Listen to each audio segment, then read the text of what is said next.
Boa tarde a todos. Vamos fazer o estudo de o livro A Gênese e vamos começar fazendo a nossa prece. Bora lá? Senhor Jesus,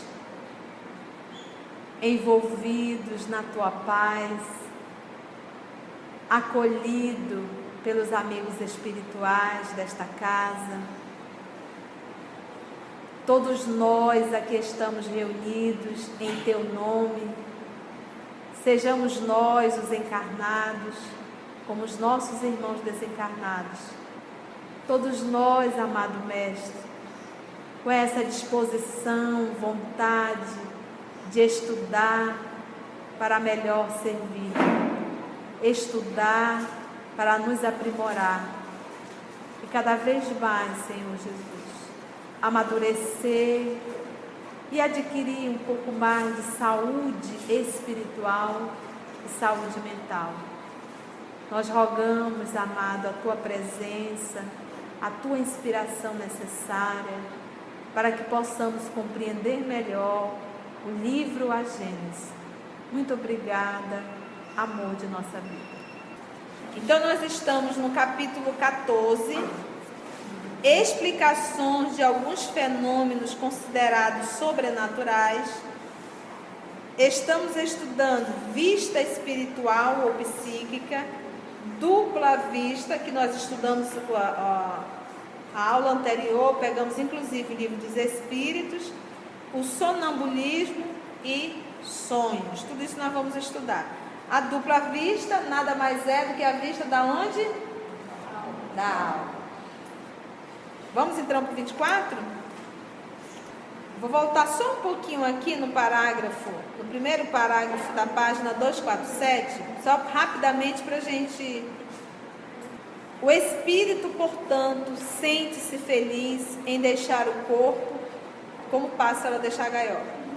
Aproveita todas as ocasiões para dele se libertar do corpo, todos os instantes em que a sua presença não é necessária à vida de relação. É o fenômeno designado como emancipação da alma, o qual se produz sempre durante o sono. Toda vez que o corpo repousa e que os sentidos ficam o quê? Inativos, o espírito se desprende, toda vez. Nesses momentos, o espírito vive da vida espiritual. Por exemplo, estamos aqui estudando, de repente olho para alguém está. Essa pessoa está aqui? Não está. Né? Não, a Osa já estou só de olho fechado. Mas há criaturas que realmente vão embora. E mesmo com você com os olhos fechados, você já facilita esse desligamento. Você já é difícil manter-se presente. Aí ele fechou os olhos, coçou a cabeça, vai embora. E aí o quê? O espírito não participa do trabalho, não participa do estudo, deixou de aprender. Toda vez que o corpo repousa e que os sentidos ficam inativos. Nesse momento, o espírito vive da vida espiritual, enquanto o corpo vive apenas da vida o quê? Vegetativa. Está ali o organismo funcionando. Acha-se em parte no estado em que se encontrará após a morte. Percorre o espaço, conversa com os amigos e com outros espíritos, livres ou então encarnados como ele. Livre por quê? Porque pode ter um outro emancipado no mundo espiritual e todos dois estarem encarnados, mas no processo de emancipação. E aí ele fala do laço fluídico e ele finaliza assim: assim se explica igualmente certos fenômenos característicos do sonambulismo natural e do sonambulismo magnético, que é o provocado, da catalepsia, da letargia e do êxtase. Vamos no 24? Considerando-se que a visão espiritual não se opera por meio dos olhos do corpo, segue-se que a percepção das coisas não se verifica mediante a luz ordinária, a luz comum. Por exemplo, se tiver escuro aqui, ele vai deixar de enxergar? Segue-se que a percepção das coisas não se verifica mediante a luz ordinária. De fato, a luz material é feita para o mundo que Para o mundo espiritual, existe uma luz especial, cuja natureza desconhecemos, diz Kardec. Porém que é, sem dúvida, uma das propriedades do fluido etéreo, adequada às percepções visuais da alma. Essa luz espiritual é uma derivação do fluido que nós estamos estudando, que é o FCU, do fluido cósmico, mas ele disse, mas nós não a conhecemos, mas é alguma coisa. Há, portanto, luz material e luz o quê? A primeira, qual é a primeira?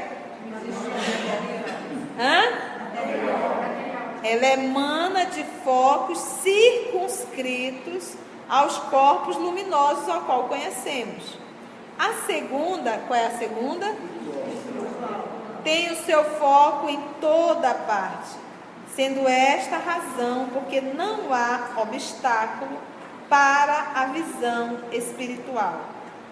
Esta, a visão espiritual, não é embaraçada nem pela distância, nem pela opacidade da matéria. Tem um livro, Bairro dos Estranhos, eu acho que é esse o nome. Esse livro foi o meu primeiro livro espírita que eu li, e eu não lembro quem era o autor.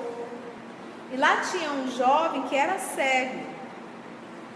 E o pai dele sempre reclamava de muitas dores no corpo.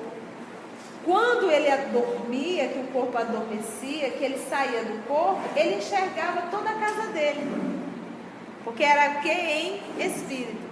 E ele caminhando para o quarto do pai, ele enxergou o pai sentado à cama, o espírito, né? Sentado à cama, e um espírito, ainda na forma de um escravo, com as vestes de um escravo, a pele negra, com um chicote em mão, chicoteando o pai dele. E ele se espantou com aquela visão. E o pai, quando acordava com o corpo todo doído, ele sentia muita dor no corpo.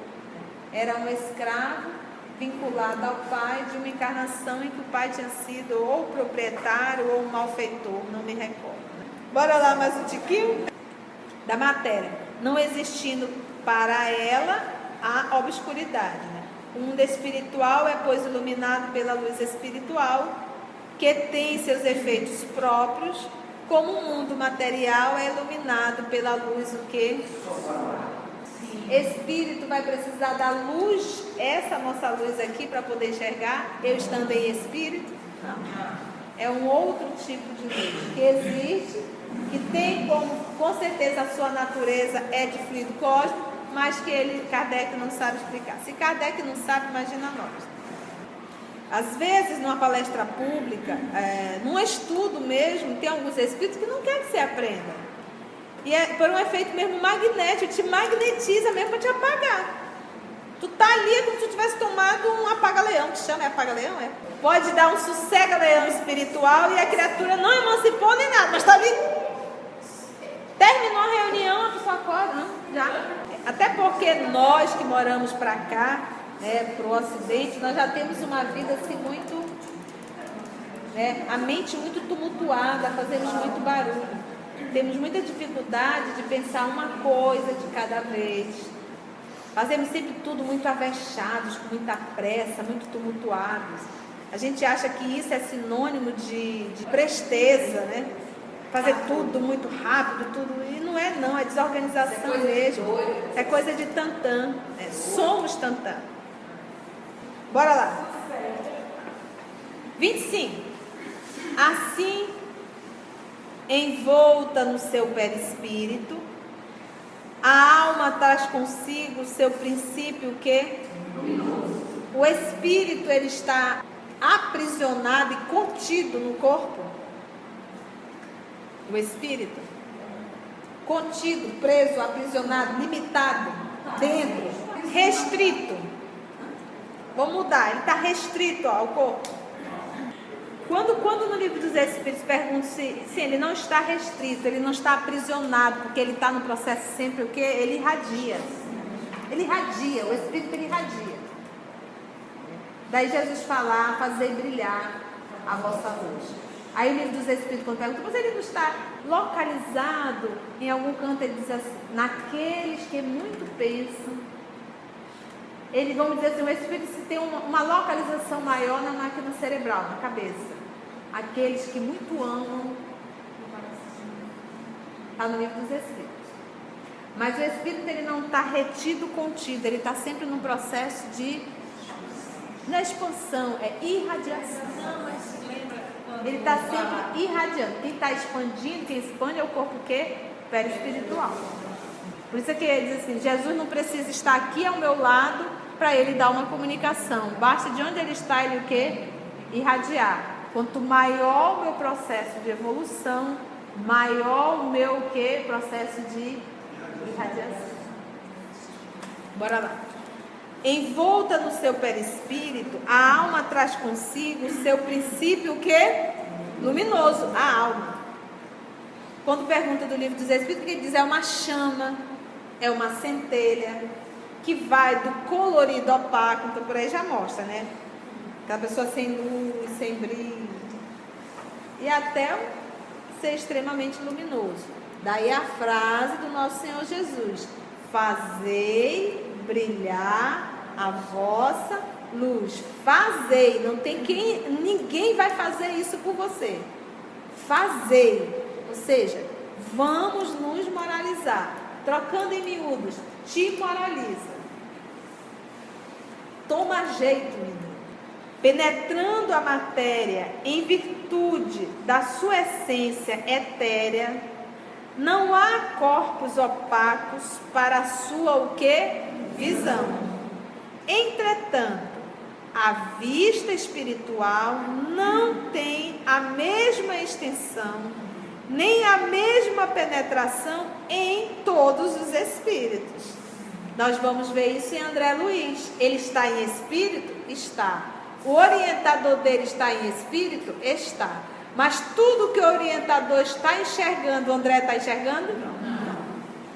Algumas vezes, em alguns trabalhos, eu acho que foi Alexandre, no livro missionário, e aí lá ele diz assim, olha, para que você possa ter uma visão mais apurada, eles aplicaram um magnetismo, um passe, sobre a visão de André, para que ele pudesse enxergar coisas que ele deveria enxergar para o seu conhecimento, o seu estudo, o seu aprendizado. Entendeu? Por isso que ele diz aqui, ó. Quem te diz, quem está enxergando é o espírito, beleza, é a alma que está enxergando.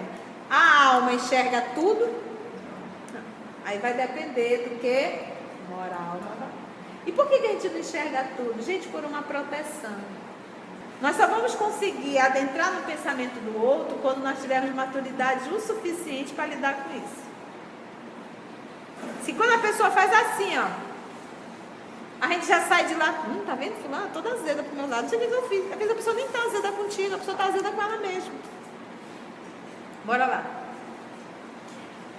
Entretanto, a vista, né, de ver espiritual não tem a mesma extensão, nem a mesma penetração em todos os espíritos. Somente os espíritos puros, tá? Pode grifar aí para nunca mais esquecer. Puros a possuem em toda a sua o quê? Pujança, magnitude, força, vigor. Só espíritos o quê? Puros. Imagina Jesus. Quem és tu? Você acha que Jesus não sabia? Só que ninguém estava vendo, ele perguntou, que era para que as pessoas entendessem. Que queres que eu faça? Mas Jesus sabe. Quando a mulher tocou na barra com a intenção, quando ela começou a pensar nele, você acha? Alguém me tocou. É só para ficar lição. Mas ele sabia quem tinha tocado. Ele sempre sabe tudo. Mas o sábio e o puro, que sabe tudo, fala pouco e nunca diz que sabe. Vai sempre dando recursos para quem está próximo poder aprender. Normalmente quem tem necessidade de dizer que sabe tudo, mostra o quanto ignora. Em todos os espíritos. Somente os espíritos puros a possuem em toda a sua magnitude, em toda a sua pujança. Nos inferiores, ela se acha enfraquecida pela relativa grosseria do que se lhe interpõe, interpõe o que é a alma, como se for uma espécie de... Ou seja, o espírito tem capacidade, mas o corpo perispiritual não permite. Tal qual, eu, espírito, posso enxergar, mas eu tenho um corpo material que a minha visão ocular está adoecida, eu não consigo enxergar. Eu aqui não ponho isso aqui não, para ver se eu enxergo aqui. Vocês estão todo mundo embaçadinho. Colocou isso aqui. Ela, a visão, se manifesta em diferentes graus. Nos espíritos encarnados, pelo fenômeno da segunda vista, e nós já sabemos o que é a segunda vista? É a vista da alma. Difere do médio vidente. A vista da alma. Tanto no sonambulismo natural ou no magnético. O magnético o quê? A pessoa é provocada, ela é levada ao trabalho do sonambulismo. Ou magnético, quando no estado de vigília, acordado, porque o sonâmbulo ele está aqui, ele entra em transe, ele entra em êxtase e ele começa a retratar tudo o que está acontecendo, mas ele está no processo do sonambulismo. Conforme o grau de poder da faculdade, disse que a lucidez ela pode se tornar o quê? Maior ou menor. É com auxílio dessa faculdade que certas pessoas veem o interior do organismo humano e descrevem as causas das doenças. Que nós vamos deparar com isso aqui no livro dos médios. Tem um caso lá de um jovem que ele não transe sonambúlico. O que é o sonambulismo? É a própria alma falando, é um fenômeno anímico. É ele, a alma, é como se naquele momento, é como se fosse assim, por exemplo, eu estou aqui em transe, tá, e um espírito vai falar através de mim, tá? O espírito tendo toda a sua consciência de espírito, beleza? Eu estou aqui encarnada nesse momento, eu tenho consciência que eu sou um espírito, eu tenho consciência da erraticidade, eu estando aqui acordada, lúcida desse jeito? Não tenho. Então, no fenômeno do sonambulismo, é como se eu fosse médio de mim mesmo. Eu estou no meu corpo, mas eu passo a ter uma consciência espiritual, como espírito. Passo a enxergar como espírito, entendeu? E uso o meu corpo para passar o recado. Então, esse jovem acordado, lúcido, ele não enxergava nada. Mas quando ele entrava nesse processo de emancipação, do sonambulismo, ele passava a enxergar com os olhos do quê? Da própria alma. Mesmo estando no corpo. Então o corpo naquele momento para ele é um mero instrumento. Aí ele olhava e dizia bem assim: Dona Marli, a senhora está com uma enfermidade no seu estômago, eu vejo uma ferida. Aí ela diz assim, está lá no livro dos médicos, o que eu devo fazer? Ele diz, não sei, eu não sou médico, eu estou lhe dizendo que a senhora está com uma doença. Algumas vezes apresentava-se um médico para ele espiritual. E o médico dizia assim, diga para ela tomar o remédio tal. Aí ele dizia, o espírito doutor está aqui, o médico doutor está aqui, e ele está me dizendo para a senhora tomar isso. Então nós temos aí o fenômeno anímico, porque é ele que está enxergando. E temos um fenômeno mediúnico, porque ele está mediando um diálogo entre o espírito desencarnado e a Dona Marli. Então esse é um trabalho mediúnico com anímico. Conforme o grau de poder da faculdade, disse que a lucidez é maior ou menor. É com o auxílio das faculdades que certas pessoas veem o interior do organismo humano e descreve as causas da doença. 26. A vista espiritual, portanto, faculta percepções especiais que, não tendo por sede os órgãos materiais, se opera em condições muito diversas das que decorrem da vida o quê? Corpórea.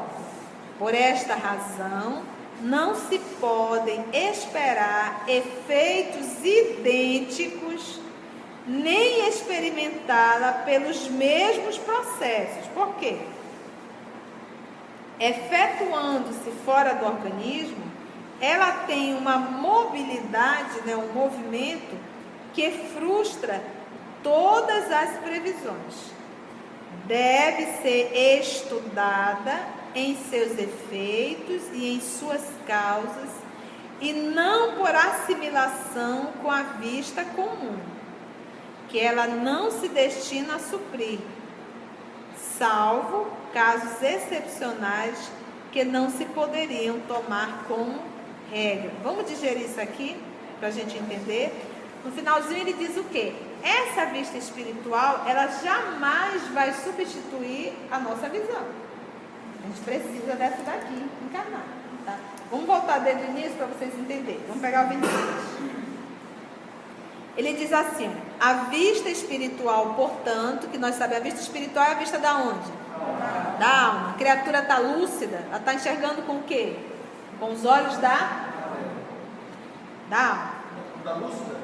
Hã? Quando está lúcida? Quando ela está lúcida, sim, nesse processo de emancipação, ela está enxergando com os olhos da alma.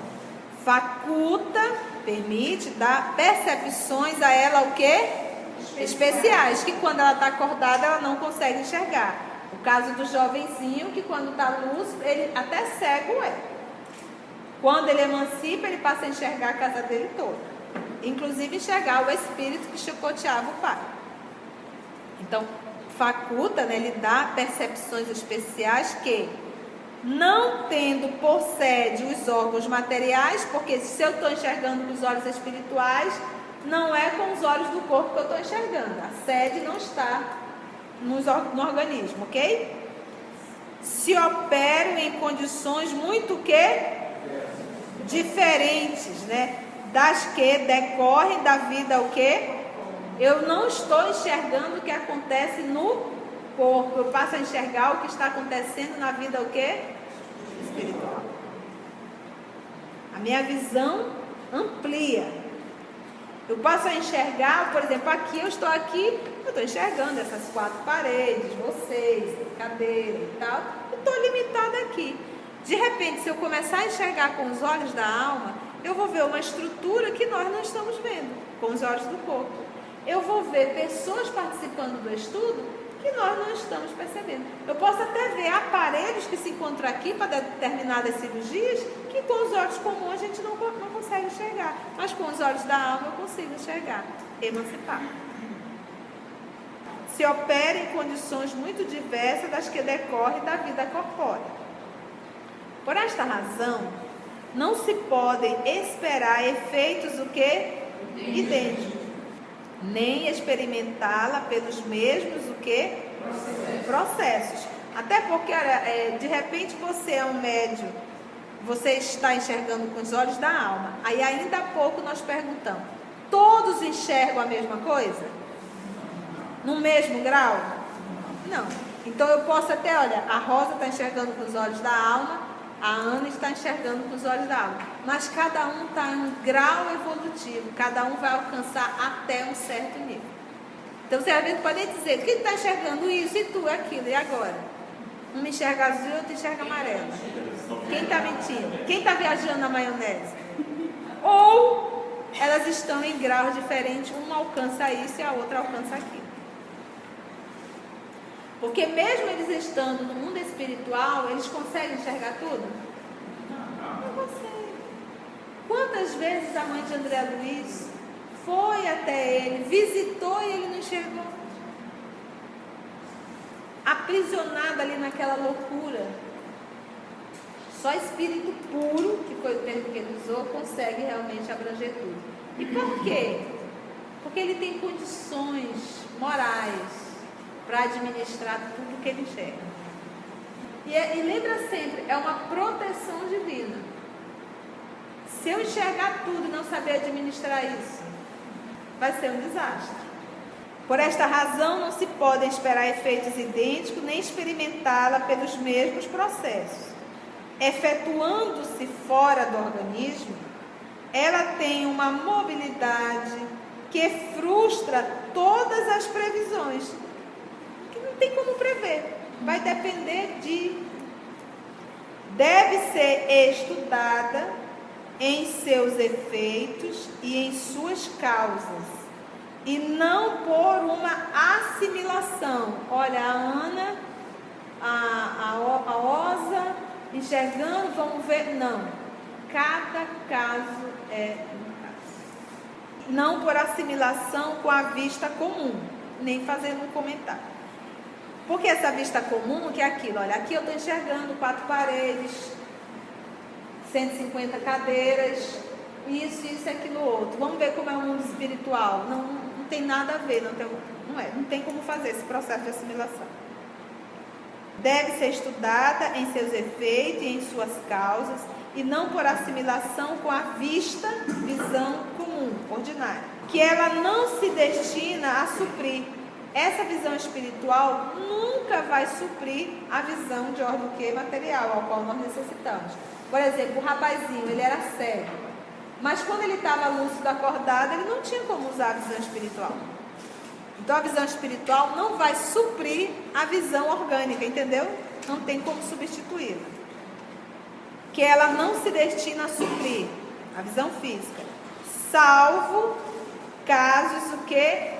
Excepcionais, que não se poderiam tomar nem como uma regra. Caso excepcional, por exemplo, o caso desse rapaz, desse menino, que quando ele sai do corpo, lúcido, consciente, ele é cego, mas quando ele sai do corpo, lúcido, consciente, ele enxerga toda a casa dele, os móveis, toda, inclusive o pai e a mãe.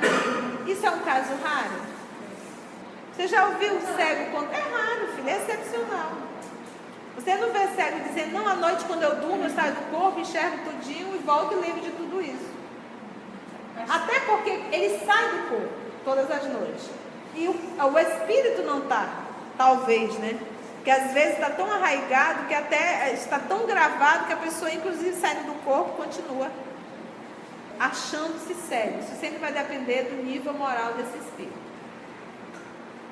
Mas é raro o caso que eu saio do corpo e digo, olha, eu vi minha casa assim, voltei para o corpo e lembro de tudo. Quando eu não posso utilizar um dos meus sentidos, eu desenvolvo melhor o outro. Por exemplo, quem muito fala, pouco escuta. Quem muito escuta, pouco fala. Eu me recordo uma vez eu no hospital com a mamãe, fazendo uma consulta médica, e tinha um rapaz que era, eu não chamo deficiente, eu chamo diferente visual. E aí eu percebi na saída dele, eu disse, mãe, eu vou acompanhá-lo até o local que ele deve pegar um transporte coletivo, não sei, ou um táxi. Eu disse assim, o senhor quer uma ajuda? O senhor vai como? Ele disse, eu vou pegar um ônibus, transporte coletivo. Eu disse, embora que eu posso, a mamãe ainda faltavam várias pessoas para ir à frente, né, era a consulta médica, e eu disse, vamos, e ele tocou no meu ombro e eu fui conduzindo. E eu não sabia onde era a parada do ônibus, porque ele tinha chegado de carro, não prestei atenção. E eu olhei para um lado da rua, o rapaz aqui, olhei para o outro, eu digo, valha-me Deus, aonde é a parada do ônibus? Segue criando outro, né? Eu digo, aonde é a parada do ônibus que eu não estou vendo? E ele me responde, talvez essas pessoas que estejam vindo aí atrás saibam. Eu olhei para ele era cego mesmo. E eu também. Como é que ele sabia das pessoas que estavam chegando? Ele ouvia o som das vozes, o arrastar de sandália, sei lá o quê. E aí eu olhei e digo, cega sou eu. Por isso que eu chamo de diferente visual. E aí eu olhei para as pessoas e fiz a pergunta que não queria calar. Vocês sabem onde tem parada de ônibus aqui? Aí a mocinha disse, sei, nós estamos indo para lá. Eu disse, que maravilha, você pode auxiliar e levar? Sim, podemos. Se foram eles todos conversando e eu de boca aberta com a lição. Então, ou seja, você está limitado num dos seus sentidos, você aguça Por exemplo, meu pai se tornou cego, mas ele tinha uma audição perfeita. Entendemos isso? Então é uma questão realmente de... A aparição, eu também enxergo com os olhos do corpo, não é verdade? Mas é uma aparição, é um caso isolado. Você nunca pode, conversando com alguém, a pessoa dizer que viu um espírito. Há 15 anos atrás você diz, olha, você é médico vidente, você tem que desenvolver. Gente, quem que falou isso? Está bem claro no livro dos médiuns, as aparições, o fato de você ver um caso isolado, isso não te denomina jamais de ser um médium vidente. O médium, ele tem que se moralizar. O nosso maior objetivo na Terra, minha irmã, é nos moralizar. Nenhum trabalho é obrigado a. Mas eu devo me obrigar a me moralizar. Num diálogo fraterno, eu posso estar exercitando a mediunidade. A mediunidade, ela não é um castigo. A mediunidade, ela é mais uma oportunidade de evolução. E outra coisa, a mediunidade é um treino para nós começarmos a entender que somos espíritos. Porque no nosso futuro, todos nós seremos ostensivos. Vai acabar essa dor da saudade, porque a gente, onde está sua mãe? Ela já partiu, está no mundo espiritual, mas ela está se programando para retornar. Eu sempre falo com ela. Acabou. Então nós estamos treinando. Devemos treinar? Devemos estudar? Devemos estudar. Para nos preparar para o futuro. E esse não lembrar também é uma proteção divina. E quando lembramos, é uma advertência divina. Porque a máquina cerebral, ela não participou disso. Estava adormecida. Quando o espírito retorna ao corpo, a máquina tem dificuldade. Isso no livro do André Luiz está bem especificado. A máquina tem dificuldade de decodificar o que foi falado. Está em Missionários da Luz, nós estudamos isso lá. E ela tem meio que dificuldade, ela transforma tudo aquilo que viveu em uma imagem, em um símbolo. Tem um caso da jovem, você se prepara que você vai ter momentos muito difíceis, momentos de traições. Quando ela retornou ao corpo, ela transformou aquilo numa imagem. Qual era a imagem? A cobra vai te picar. Que era o quê? A traição. Mas era uma simbologia para ela. Preciso perguntar, essa imagem significa o que para ti? Porque para um pode ser traição, para outro pode ser sorte. Então tem que ver realmente qual o significado, o conceito daquele símbolo para aquela pessoa. Então não lembrar pode ser uma proteção. E quando lembramos, uma advertência do Pai. Nos espíritos encarnados, a vida espiritual é necessariamente incompleta e o quê? A vista espiritual. E, por conseguinte, sujeita ao quê? Aberrações. Tendo por sede a própria alma, o estado desta, o estado de quem? Há de influir nas percepções que aquela quem? Faculte. Conforme o grau de desenvolvimento, as circunstâncias e o estado moral do indivíduo, ela pode dar, quer durante o sono, quer no estado de vigília.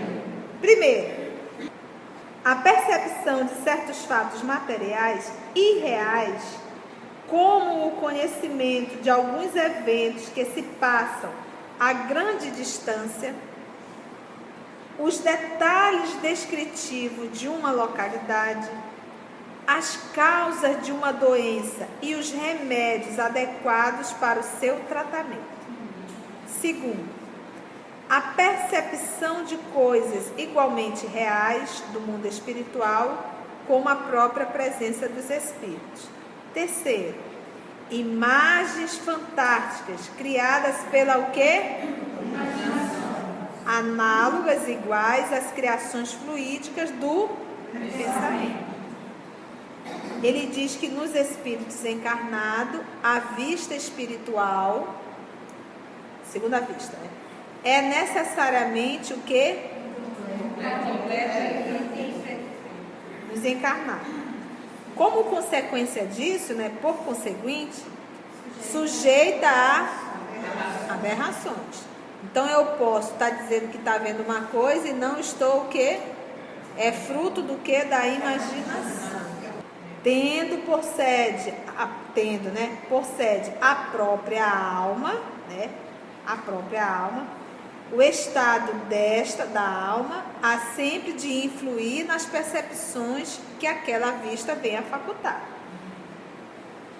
Então, a alma ela vai interferir. Se a alma está equilibrada, ajustada, né?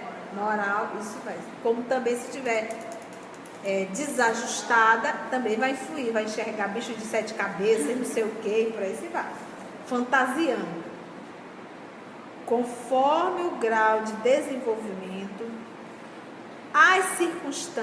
conforme as circunstâncias e conforme o estado moral do indivíduo,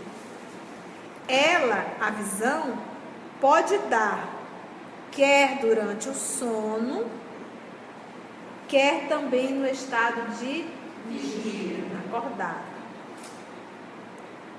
Aí ele vem, 2 pontos. Primeiro, a percepção de certos fatos materiais e reais, como o conhecimento de alguns eventos que se passam a grande distância, os detalhes descritivos de uma localidade, tudo isso ele pode ver. As causas de uma doença e até mesmo os remédios adequados para o seu tratamento. Também pode ver a percepção de coisas igualmente reais do mundo espiritual, como também a presença dos espíritos. Terceiro, pode também ter imagens fantásticas criadas pela análogas iguais às criações fluídicas do pensamento. É o pensamento dele que está criando a imagem, mas na verdade não existe. Então, por isso aqui Kardec sempre diz, temos que avaliar, temos que pesquisar. Olha, eu estou vendo aqui umas escadas que sobem, que vão, é o mundo espiritual. Tá bom. Vamos anotar isso. E vamos aguardar o tempo. Vamos ver outras comunicações. Vamos ouvir outros médiuns para ver se isso aqui bate. Só uma pessoa isolada falar isso pode ser uma realidade? Pode, mas pode ser fantasia também. Estas criações se acham sempre em relação, olha só, com as disposições morais do espírito que as encarnado, médium. É assim que o pensamento de pessoas fortemente imbuídas de certas crenças religiosas e com elas preocupadas, lhes apresenta o quê? O inferno. Suas fornalhas, suas torturas e seus demônios, tais quais essas pessoas os o quê? Então, no momento de emancipação, ela vai e projeta aquilo que ela acredita. Mas, em verdade, aquilo é tudo fruto da sua o quê? Imaginação. Aí a criatura me lê o livro Memória de um Suicida, em que vai retratar lá a situação psíquica de cada um. Os amigos espirituais dizem no hospital, cada um corre com o seu cacuete que está, com a sua encrenca. Aquele que se enforcou, ele está todo o tempo, mentira, assunta frouxa, acorda. Aquele que deu um tiro está todo o tempo segurando a cabeça porque o sangue não está parando de jorrar. Mas aquilo ali é tudo o quê? Criação mental deles. Aquele que se jogou em frente a um trem, que se esfacelou todo, ele está todo o tempo fazendo esse movimento, juntando os pedaços. Aí a criatura lê tudo isso, se impressiona com a leitura e começa a ter o quê? Visões, mas são o quê? Criações mentais dela mesma. Ela não está indo lá no Hospital Maria de Nazaré. É apenas criação mental. E o pensamento se torna o quê? O pensamento acaba se tornando algo real. Plasma é isso. Tudo é a mente. Papai do céu não criou, olha, eu vou criar aqui um lugar bem escurecido, sem muita alegria, que é só para os que andam aprontando vir para cá. É assim? Nós já sabemos disso. Quando o termo umbral é porta de entrada, e cada um entra no mundo espiritual conforme viveu aqui na Terra.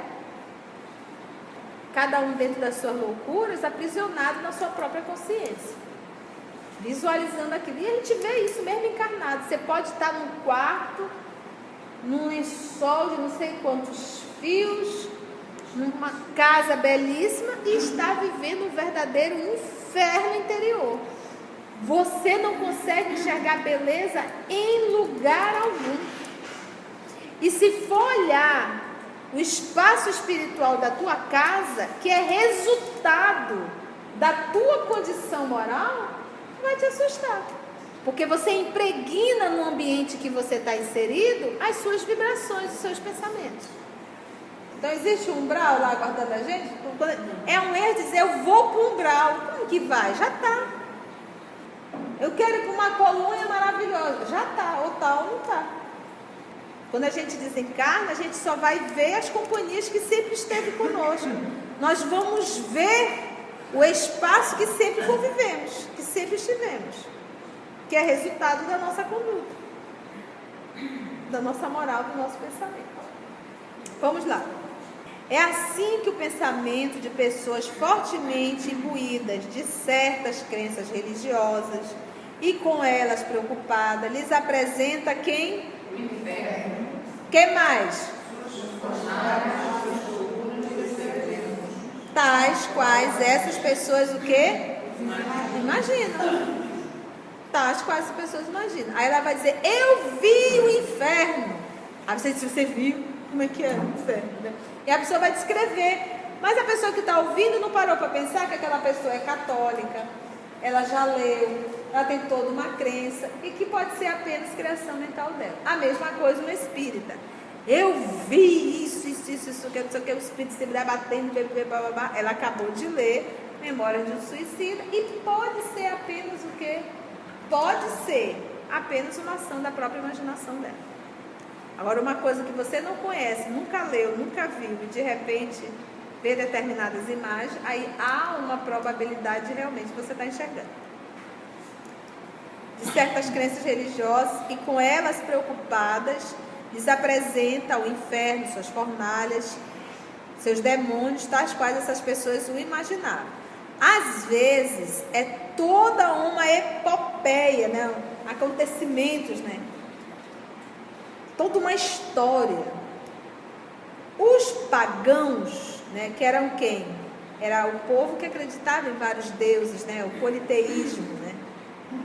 Os pagãos viam o Olimpo, né, e o Tártaro, que nós sabemos 2 deuses, né, como os cristãos veem o inferno e o paraíso.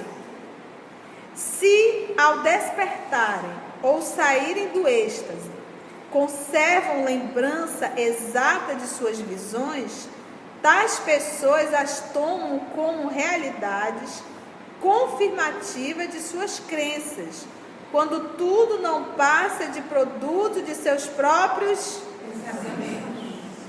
É preciso, pois, que se faça uma distinção muito rigorosa nas visões, o que?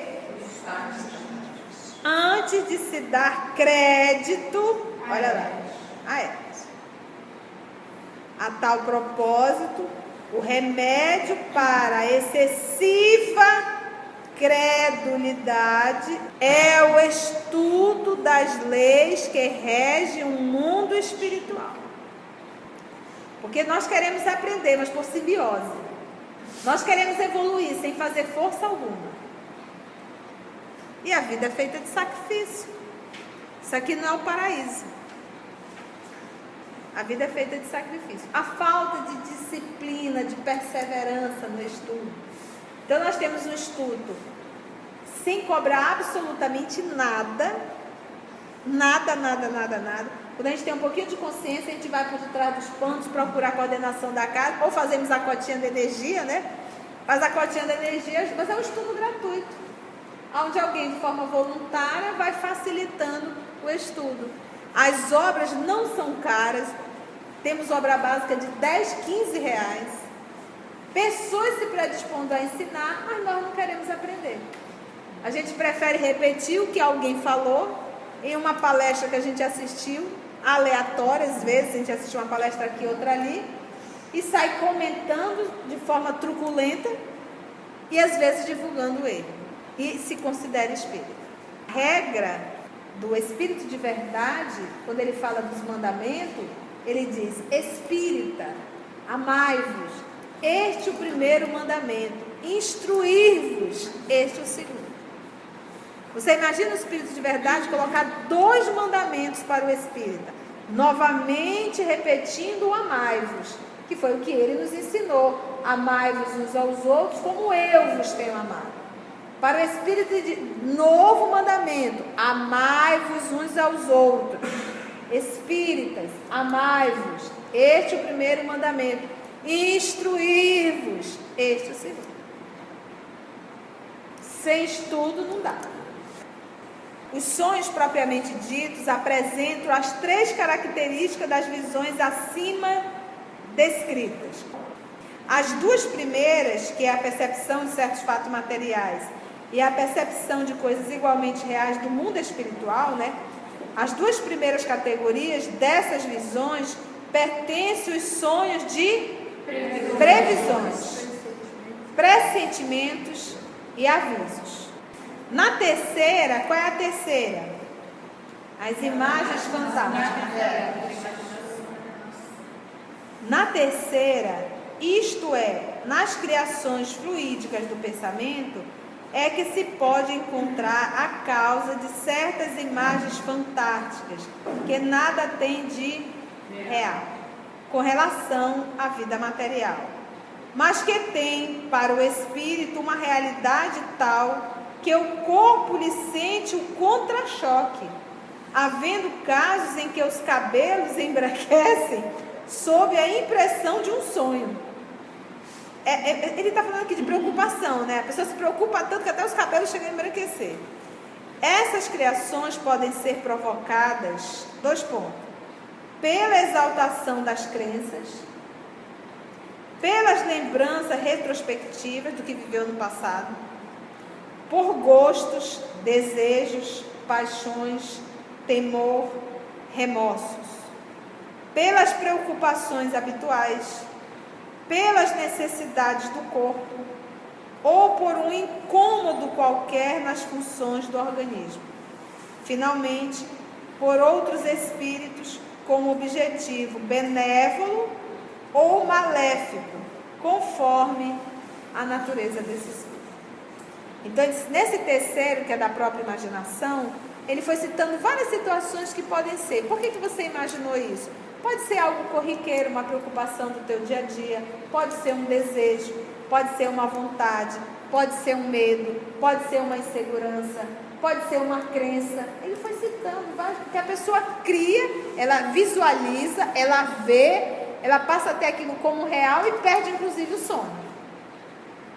E como ele diz também, essa imagem pode ser até inclusive intuída e provocada por um espírito malévolo, realmente para te tirar a paz, como também por um espírito bom, caso queira te trazer, vamos dizer assim, uma mudança daquele quadro.